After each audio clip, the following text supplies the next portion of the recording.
Hello class 10 आपका next topic है stats में बहुलक जिसे हम लोग इंग्लिश में मॉड कहते हैं, जो कि आप 9th में पढ़ के आए हैं। फिर भी मैं एक बार आपको बता देती हूँ। जिन आंकड़ों की बारंबारता सबसे अधिक होती है वो क्या कहलाते हैं?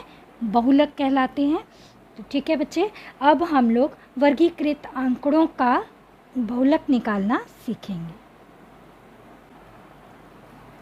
हाँ तो बच्चे, सबसे पहले मैं आपके लिए एक क्वेश्चन लिखूंगी जिसमें हम लोग बहुलक निकालना सीखेंगे। मैं जस्ट आपको छोटी छोटी एग्जांपल्स के माध्यम से मेथड अप्लाई करना सिखा रही हूँ। आप लोग इसको लेकर समझेंगे और खुद से 4-5 सवाल भी बना लोगे तो आपकी अच्छी प्रैक्टिस हो जाएगी।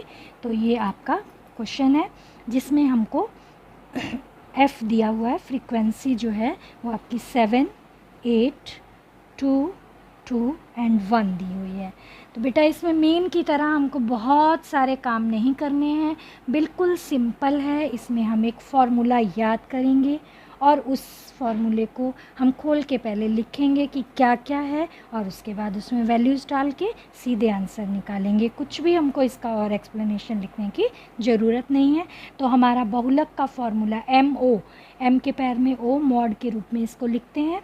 ये होता है L plus F minus 1 divided by 2F minus F minus 1 minus F plus 1 into H।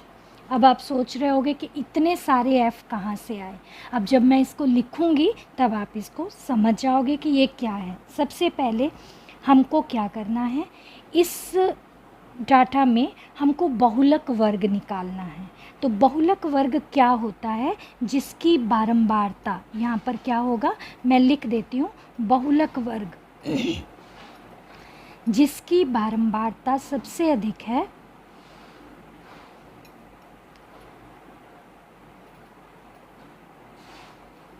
बहुलक वर्ग कहलाता है।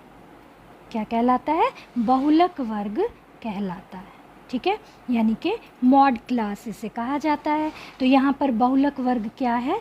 यहाँ पर आपकी मॉड क्लास या बहुलक वर्ग हो जाएगा 3 to 5। वर्ग की बात कर रहा है, बहुलक नहीं पूछ रहा है। वो ये नहीं पूछ रहा है कि उसकी फ्रीक्वेंसी लिखिए। हमने बहुलक वर्ग लिख दिया 3 and 5। तो L सबसे पहले हम लिखेंगे। L क्या है? ये है बहुलक वर्ग की निम्न सीमा, लोअर वैल्यू है ना। निम्न सीमा कौन सी है? ये आपकी 3 है, तो 3 लिख देते हैं। देन F क्या है? बहुलक वर्ग की बारंबारता। क्या है ये? बहुलक वर्ग की बारंबारता बारंबारता ये है आपकी बहुलक वर्ग की बारंबारता 8 है। F माइनस 1 क्या है? बहुलक वर्ग के एक पहले वर्ग की या एक पिछले वर्ग की भी कह सकते हो, पिछले वर्ग की बारंबारता। ठीक है, तो इसके पिछले वर्ग की बारंबारता क्या आ जाएगी हमारे पास? 7। और F प्लस 1 क्या होगी? बहुलक वर्ग के एक अगले वर्ग की।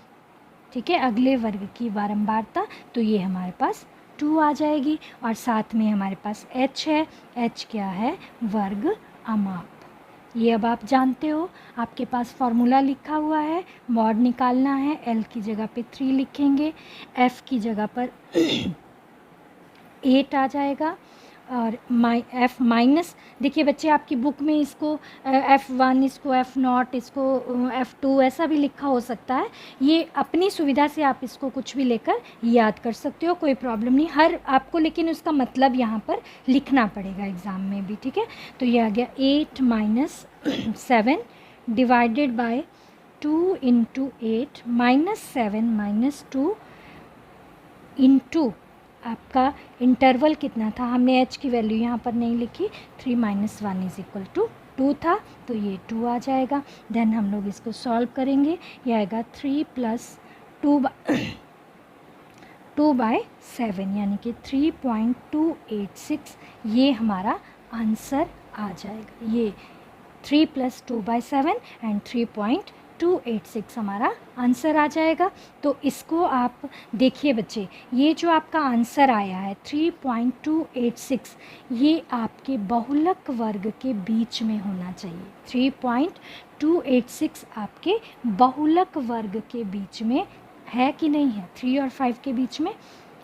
कभी कभार 2.9 भी हो सकता है, 5.1 भी हो सकता है कभी कभार, लेकिन ज़्यादातर आपका इसके करीब, इसके बीच में ही आएगा। अगर ऐसा आता है तो आपका आंसर सही है। समटाइम्स बच्चों का आता है 9 पॉइंट समथिंग, टीचर आंसर देख के ही काट देता है, जानता है कि वो सही नहीं है आंसर, ठीक है।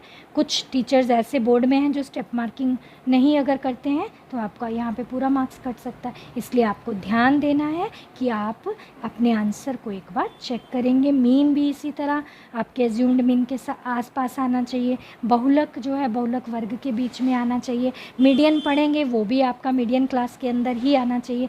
तो इस तरह से ये हमारा टॉपिक जो है बहुलक आप कंप्लीट कर सकते हैं। और इसमें कोई प्रॉब्लम है तो आप कमेंट बॉक्स में लिख दीजिए, मैं आपको सॉल्व करके वीडियो बना के भेज दूँगी। ठीक है बच्चे, थैंक यू।